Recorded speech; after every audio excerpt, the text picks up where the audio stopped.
Hello and welcome to Astrology Talk Forecast for December 2024. I'm Mallory Key, astrologer accredited with the American Federation of Astrologers, and I'm here to bring you the December forecast. Also, the purpose of this is to inform, bring awareness, and clarify, and offer a space for individuals to personalize the astrological aspects by seeing how celestial bodies are interacting with natal planets and house placements in one's birth chart. Also, thank you all for watching this and being on the Zoom call, and also Cosmic Connections and staff and my teacher, Mr. Thomas Parsons. The astrologers I do want to mention that I do follow and are very helpful, Pam Gregory astrologer, Rick Levine, and Steve Judd, and also Astrology Hub. And I know that Rick Levine and Steve Judd have both been on Astrology Hub, and they're based out of Hawaii. Very good program to watch, and they have classes that they offer as well. Also, with this astrology talk, thank you Stormy Grace astrologer and Mikkel Knight astrologer. I do want to say that was the introduction, and we have 3 moon cycles this month. We have 2 new moons, and we have 1 full moon. So the first new moon is in Sagittarius, the full moon will be in Gemini, and the new moon at the end of the month, which some people call a black moon because there's 2 new moons in a month, is in Capricorn. So we will definitely, if you are looking at your own birth chart, get that out because you want to see where that energy resides of the moon in your natal chart and how it might be implementing that energy. We also will talk about Mars retrograde, all planets retrograde, not just Mercury. Mars is actually going to be appearing to go backwards. As you know, it doesn't actually go backwards. It's the angle and rotation and cycle around the sun as 2 bodies are moving in motion. We will talk about the Mercury retrograde in Sag, and then which will be happening too. It's so interesting. And Venus in Aquarius conjunct Pluto. So that will be another interesting thing, and other aspects that I'll bring up as well. So thank you for being here. All right, so the first aspect I do want to talk about is the new moon in Sagittarius. It is at 9 degrees of Sag. So look and see where 9 degrees of Sagittarius falls in your own birth chart, because that's where the energy, and if it's in the first house, it's about you and your wishes and desires. It might be your persona. Second house is money, income. Third house is communication, siblings, and short distance travel. Then if it goes on around, 4 is home, childhood. 5 is creativity, children, fun, play. 6th house is about health, acute health, and daily work routine and balancing that. And 7, this is actually the third quadrant, 7, 8, and 9. 7 is about relationships, marriage partner, close business partner, your family, those people that are in your inner circle. 8th house is other people's money, it's investments, it's also transformation. And 9th house is higher learning. It's going on and adventures and travel, long distance travel, and taking classes or doing things that broaden your mind and scope. 10, 11, and 12 is the last quadrant. So 10 is your job, your work, what you do in the public eye. 11 is your social group, social networking. It's the social friends and groups that you might be involved in or participate in. 12, and it's 11th house is also teaching, if you teach. 12th house, it comes to a close. This is the chapters ending in your life, this subconscious, what's going underneath the surface. It's also hidden agendas of other people, so you have to be aware of that if it's in that house too. So that's the quick little blip. If you want to go to my website, you can go to MalloryKeyAstrology.com, and I do have a quick list of houses if you couldn't catch that. So I want to say that 9 degrees of Sagittarius is a fire sign. It's not quite at the second decan, so it's in that first 1 through 10. Every house or every sign has 3 sets of 10, makes it 30, 0 to 29. So Sag is about the truth. It's the seeker of truth. It's justice. It's also the judge, and it can see the eagle eye view of things. So we're about, the sun and moon coming together. We can't see the moon, but it's time to plant seeds of intention. And that's when the 2 luminaries are together in the heavens, the sun being the primary. So when these 2 are lighting up together, we can't see the moon because it's so close to the sun's rays, but what truth will be spoken since it's in Sagittarius? What will be revealed? What's bubbling up that has been, hidden? So I'd say watch for truth and watch for things coming out. There's also aspects at this new moon in Sag. And I do want to say before I get there, it does happen on December 1st at 12:21 a.m. Central Daylight Time, and that's 12:09 a.m. Nashville. So you want to see, if you do like ceremony, you can get up that morning, or I'd say at least write down your seeds of intention before you go to bed and read them before you go to bed, and then read them again in the morning when you wake up. So that's your planting. I need a new car. I want a new job. I want a new relationship. I want to have a better communication with people, or, I want to have more money. Whatever it is that you are wanting, this is time to plant the seeds when the sun and moon are together. All right, so the aspects that are happening, there were so many, I did want to go over them. The new moon will trine Mars, and Mars is about action, and it's about, assertiveness. It forges, trails. It has brave and courageous abilities. So when Mars is trine, that's a positive aspect. And so there's some movement with this. Mars is in a fire sign and Sag is in a fire sign. That's what makes it a trine. And it's separating, but it's not that close, but it's still probably in orb to create that energy.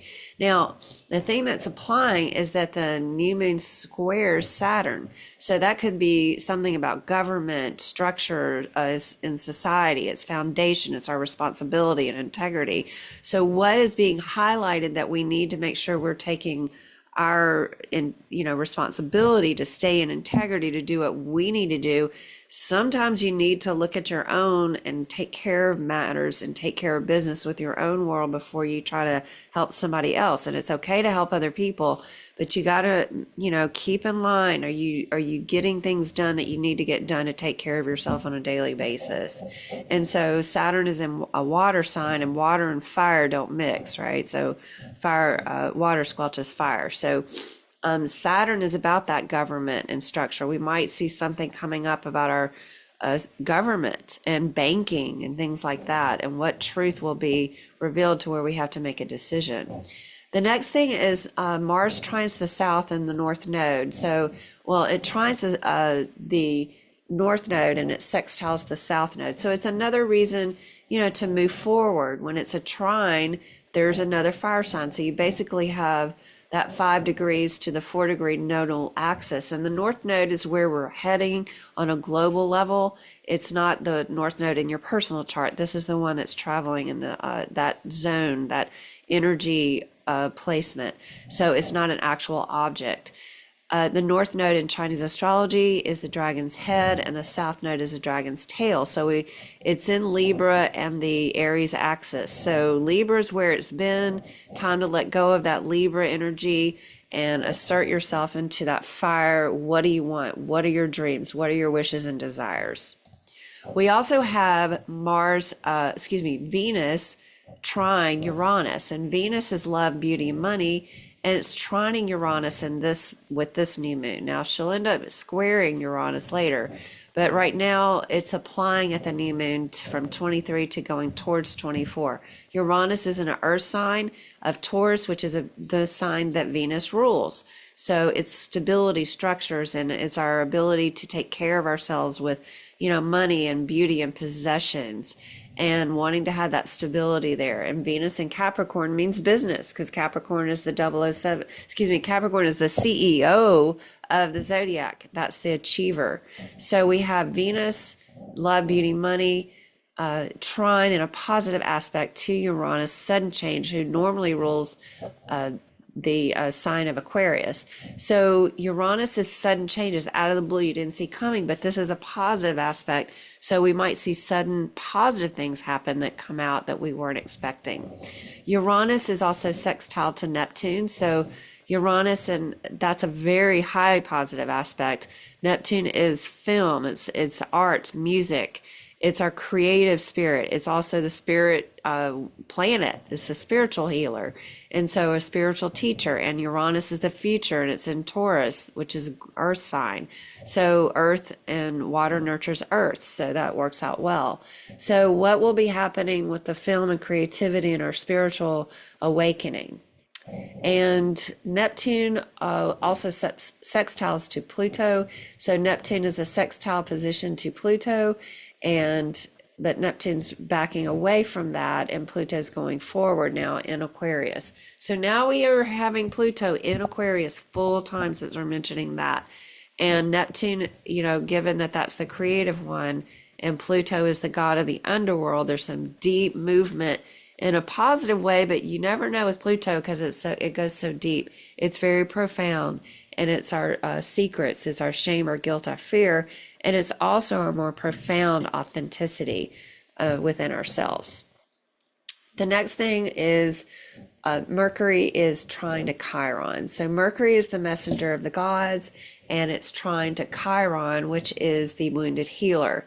So that's a positive aspect. What will we get? What information will we get about healing modalities or how to heal our wounds from the past? So we have that truth seeker of the Sag hitting Mars, the courageous one, to move forward and get what we want. So that's a positive. So lots of good energy. You just have to watch out for that new moon square to Saturn. Okay, the next planetary aspect is the full moon in Gemini. This is the talker. Gemini is the wonderful one to have at a party. It can get the people engaged. If they're sitting in the corner, a Gemini will go bring them out. So look and see where 23 degrees of Gemini falls. That's the last decan, the last set of 10 in a sign. So that's a more stronger, wiser one. It's not beginning. It's more towards coming toward the end of that sign.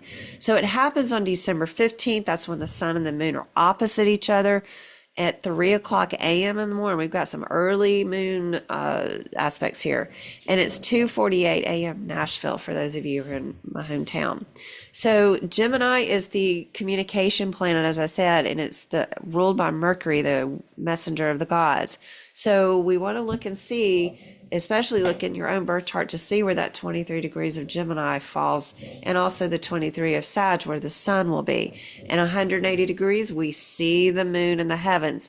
This is time to release, let go, to allow the new to enter. So you got to get that closet cleaned out, get the garage cleaned out, whatever you're needing to get cleaned out. If you need to get rid of some old clothes of an ex-lover, or to bring in the new one, or if you need to clean out some things in your house that allows for that space to be open. And your house also is an extension of you too. So that, as far as, as sad and hard that might be, but it is an extension of what's within. So look and see on that aspect line, we have the full moon opposing one another. And the aspects of when this are not as many, but the sun and moon will T-square Neptune. Now that is a whole other ball game as far as a square versus a sextile or a trine. Squares mean, the T-square means there are two 90-degree angles to one planet. So we have Neptune being at 27 degrees of Pisces, and it's at a 90-degree angle to the moon at 23, applying toward that 27. And the 23, it's 3 degrees away, or actually a little bit less, to hit that Neptune. So we have to go back and look at what is Neptune. It's the creative, spiritual planet. It rules Pisces. It's in the sign that it rules, which is good. And Pisces is water. It's already been here, done it in this world, and it's really here to remind us of unconditional love. So the moon is our emotional body. The sun is our true self, or the moon is also our subconscious, and the sun is our conscious mind. And then Neptune being the creative spiritual connection. What decisions will have to be made that's brought out into the light about Neptunian things? Art, music, drama, film, movies, Hollywood. And then what is the truth about that? So, and also, Neptune, as we said, is a spiritual healer. So something will be communicated given this axis of Gemini, the communicator, and the sun and Sagittarius, the truth seeker. So I'm curious what will happen on December 15th. That is a pivotal moment. And we on a T-square, it's been said too, you look at the opposite house. So we look at 11th house, which is humanitarian houses. This is the Aquarian house. So what about humanity will be revealed and decisions made that are in regard to humanity and the people? We also have Venus opposed Mars. This has already happened. It happened exact on December 12th. So notice what happens with love and war. So Venus is about beauty, love, money, and relationships. It wants that balance because it rules Taurus, which is money, and it rules Libra, which is the scales of justice and balance and harmony. So Mars in Leo, which is what the sun rules, is out front. It's going to be shining its light of fire, Mars's fire, out in front. So we have Venus in Aquarius, an air sign, and so that's about intelligence. It's about the future, science, it's technology, and also what could help humanity. So just notice what happens around that December, building up to December 12th, and it's still, pretty close. It's waning here. So, but it's still kind of enough to mention. Jupiter squares Saturn. Jupiter is the largest planet in our solar system, and Saturn is the one that's very large and it restricts. So Saturn, these two are kind of the opposite. Jupiter is benevolent. It wants to give you your heart's desire. It expands wherever it lands. Saturn is about, our integrity, responsibility. It's where the rubber meets the road. It's like, you got to get your stuff together with Saturn. And so Saturn restricts while Jupiter expands. But it restricts in order to make sure that you have built a good foundation. It restricts to make sure that you got the walls in place and the ceiling and they're sturdy and solid. So I look at Saturn being like the old grandfather who wants to take care of you, but might not be as good with emotions, because Saturn rules Capricorn. It means business. It's not really wanting to dwell with the emotional part too long. It will, but it wants to move through it. And so having these two, Jupiter talking in Gemini, Saturn, not really in its favorite place in Pisces, because Pisces has no boundaries, and Saturn is trying to create boundaries within the Pisces realm, which was ruled by Neptune.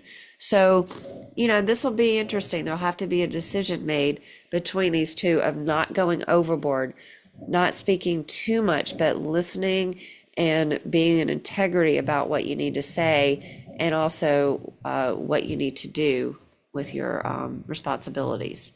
Now, the next thing is the new moon in Capricorn. This is the third moon cycle of the month. And the new moon in Capricorn is when the moon travels around from that 180 degrees apart from the full moon and goes into a new moon again. So it builds up with that waxing, it's waning from the full moon going towards that new moon. So it happens on December 30th, 2024 at 4:26 p.m. Central Standard Time, and that's 4:14 p.m. Nashville, and that may be daylight time, but it's the Central Time. So Capricorn, again, is the sign ruled by Saturn. It means I am going to achieve. How do I get from A to B to C? What do we need to do to make this plan work? And Capricorns need to work, all right? So we're going to shine a light, and you have to look at what department of life it is for you with those 1 through 12 houses. So with the sun and moon together, time to plant seeds again. If it didn't work the first time in Sag, now you've got a grounded, very reliable, durable sign that's Earth to plant more seeds of intention. So it is in the afternoon, so that's nice. It'll be at, a time of day where you're either coming home from work possibly, or if you can read those, if you've written things down on your phone, read them in your car, read them, if you can at that time, or read them before you go to bed that night. So the aspects that are really happening with this is Mars is opposing Pluto.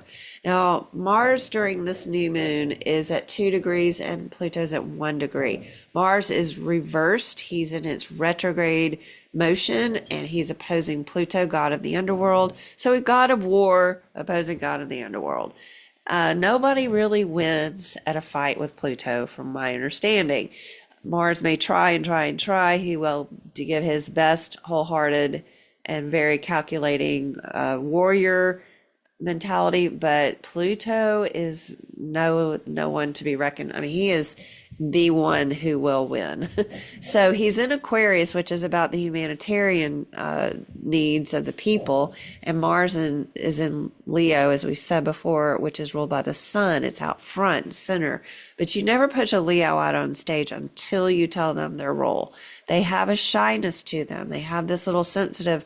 They have a big sensitive heart. And so they are calculating whether or not they want to do something, and you just don't push them out there unless they know what they're supposed to be doing. But Mars in this case is going to go for it. So we just have to be aware of what's going on globally, on the news, what's happening overseas, and happening in our own neighborhood. So the other aspect is Jupiter square Saturn. We still have that going on. It's the same. Now it's 14 to 13. So just be aware that we do have an opposition, which is challenging, and a square, which is challenging. And then we have Venus squaring Uranus and Mercury squaring Saturn. This is going to be a challenging moon. So just be prepared for the end of the month, December. Be aware of driving also, because Mars, especially depending on if it's in the third or ninth house, those are the travel houses. Or if it's hitting something that rules those travel houses. But, Mars and Mercury and Venus all in square, and Jupiter square Saturn. I mean, this is a tension. And, squares bring up tension, frustration, anxiety to force you to make a decision. And even not making a decision is making a decision. So you will be forced to do some sort of posturing in that way about deciding what you need to do. So just notice if the dinner table gets intense, if the New Year's, Eve is getting intense, this aspect will still be an orb, a little bit after, well, definitely with the bigger planets on the aspects will be during those Christmas holidays and New Year's. So just walk away, have your plan of what you need to do when you're in a situation where you need to move out of, and I need to go outside for a walk. I have a phone call, have a list of things that, hey, I'll get back with you in just a moment. I got to take care of something. Have some good example, in your mind already of things that you can do to take care of yourself when things get a little bit tense. All right. So now we're going to the Mars retrograde. So Mars retrograde in Leo, as I was just saying, it's moving, it starts December 6th, which is earlier. Now, I went through the moon cycles first. So the retrograde motion of Mars happens early in December. So you're going to notice there's about, this is our action planet. This is what I want to do. This is about movement. And, it's a fiery little red planet that wants to do what it wants to do when it wants to do it. So you have to be noticing how you feel, where if things are not moving the way you thought, or it's not moving fast enough, or it's frustrating you that the action that you asserted is not producing what you want. So just notice it's in retrograde. It's going to go all the way back into Cancer, and it re-enters Cancer on January 6th, and then it moves direct February 25th in Cancer. So we have a lot of revisiting in that water sign of the homeland, my childhood. This is the homeland security. This is like protecting, the military is also a symbol of Mars. So Mars is guns and military also. So we want to be aware of that energy of fighting for our homeland, but also fighting for our individual home and asserting our ability to be the mother bear, the father bear of the home unit. All right, so Mars goes direct in Cancer at 17 degrees on February 23rd, as we said, so it'll start moving into that motion. Don't worry about the Aquarius there.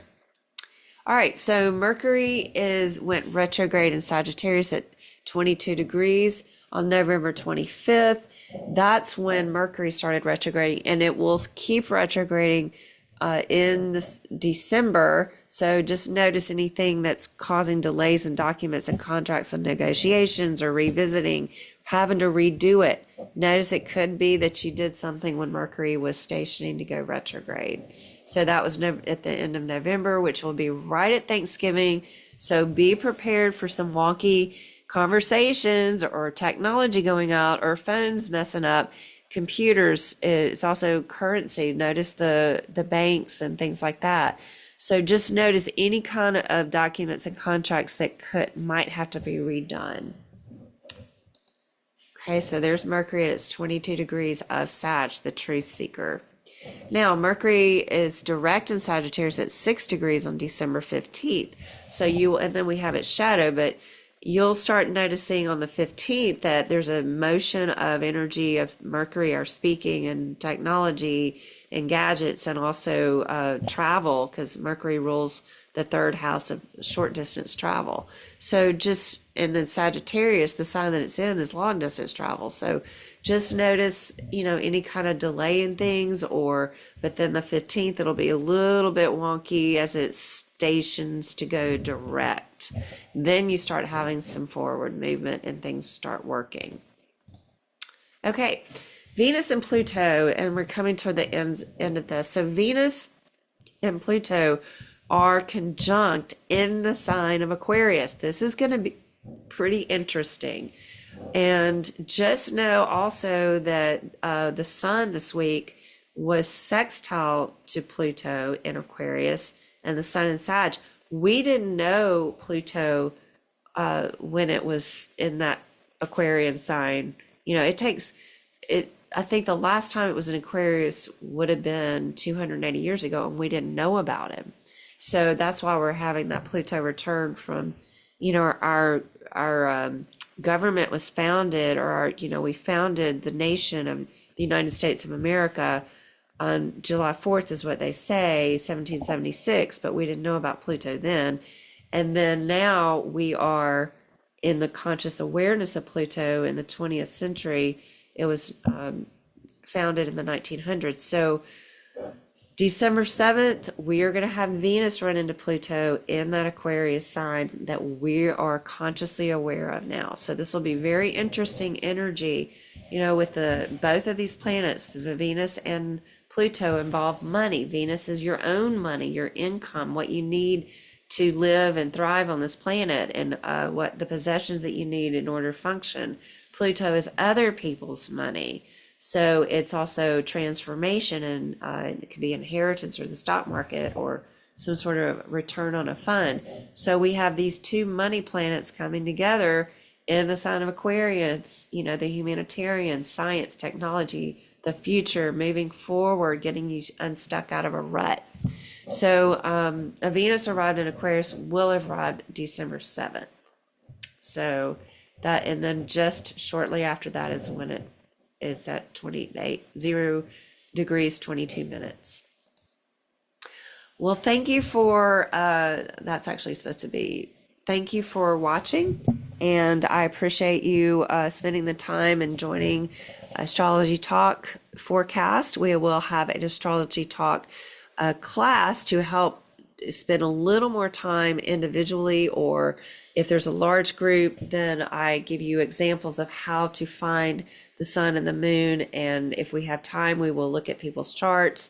But this is a time for us to look at your own birth chart. You get your own free birth chart in this, and it's time for you to actually implement these aspects in your own life. So thank you again for watching. MalloryKeyAstrology.com. Bye-bye.